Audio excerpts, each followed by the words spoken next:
7월 23일 원내 브리핑 하도록 하겠습니다. 두 가지 말씀드릴 건데요.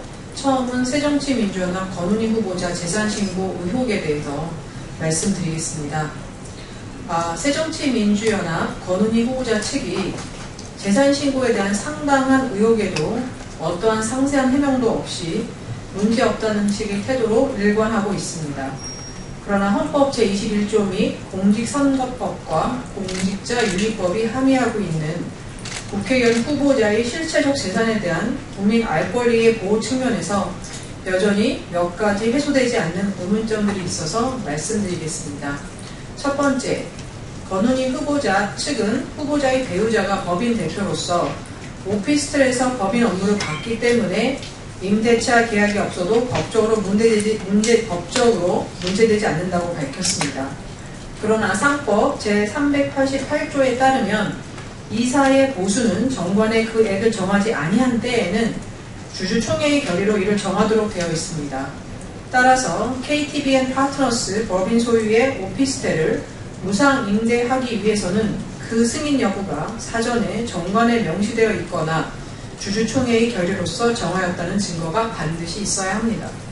또한 소득세법에 따르면 대표이사가 무상으로 오피스텔을 임차하는 경우 적정 임대료만큼 상여로 인정되어 이에 대한 소득세를 추가 신고해야 합니다. 그렇다면 조세 회피의 목적이 아니었는가 의심할 수밖에 없습니다. 두 번째, 언론 보도에 따르면 권 후보자 측은 정정부도 요청서를 통해 배우자의 법인이 상가 7개에 설정된 채권을 인수했다고 밝혔으나 실제는 16개 상가의 채권을 인수한 것으로 드러나 해명보다 실제 부동산 거래 규모가 훨씬 큰 것으로 나타났다고 합니다. 그러나 이렇듯 무수한 의혹에도 불구하고 권은희 후보자는 캠프를 통해 문제없다라는 식의 설명만을 반복하고 있어 의혹을 키우고 있습니다. 이는 전략공천에 이은 또 다른 국민 기만입니다. 국회의원 후보자는 실체적 재산에 대해 국민들에게 소상히 밝혀야 하는 의무가 있습니다. 해당 법인의 재무제표를 빨리 공개하고 법적 문제에 대해서는 법적으로 상세한 해명을 하면 될 것입니다. 국민의 정의를 실현한다는 새정치민주연합의 권은희 후보자는 위 의혹들에 대해 정의롭게 밝혀줄 것을 요청합니다. 두 번째는 세월호 TF와 유병헌 수사 관련 말씀드리겠습니다.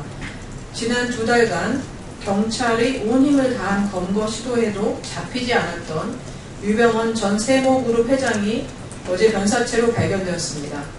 1차적인 책임은 그렇게 검거를 위해 최선을 다한다고 했으면서 40여일 동안 그 사체가 유 전 회장인지도 몰랐던 경찰에게 있습니다. 경찰은 지금에서라도 사인과 관련된 모든 가능성을 다 열고 철저하게 수사할 것과 더불어 유병헌 전 회장의 사체 발견으로 후속 수사의 동력을 잃지 말고 오히려 더 철저하게 요소요소의 책임 소재를 밝힐 수 있도록 철저하게 진상을 규명하여 국민의 신뢰를 되찾아야 할 것입니다. 또한 유병헌 전 회장의 사망 관련 각종 의혹과 루머의 확산 방지에 대해서도 노력을 기울여야 할 것입니다. 아울러 유 전 회장의 사망이 확인된 만큼 새누리당은 세월호 후속 조치에 만전을 기할 것입니다. 하지만 새정치민주연합은 청문회 증인 명단을 일방적으로 발표하여 세월호 국조 특위를 파행으로 몰아가고 있습니다. 내일이면 세월호 참사가 100일을 맞게 됩니다. 세월호 특별법 TF는 오늘도 만나 여야간 이견을 좁혀가고 있는데 새정치연합은 더 이상 세월호 참사를 정치적으로 이용하지 말고 진정성을 가지고 세월호 국조특위와 세월호 특별법 TF에 나서야 할 것입니다. 이상입니다.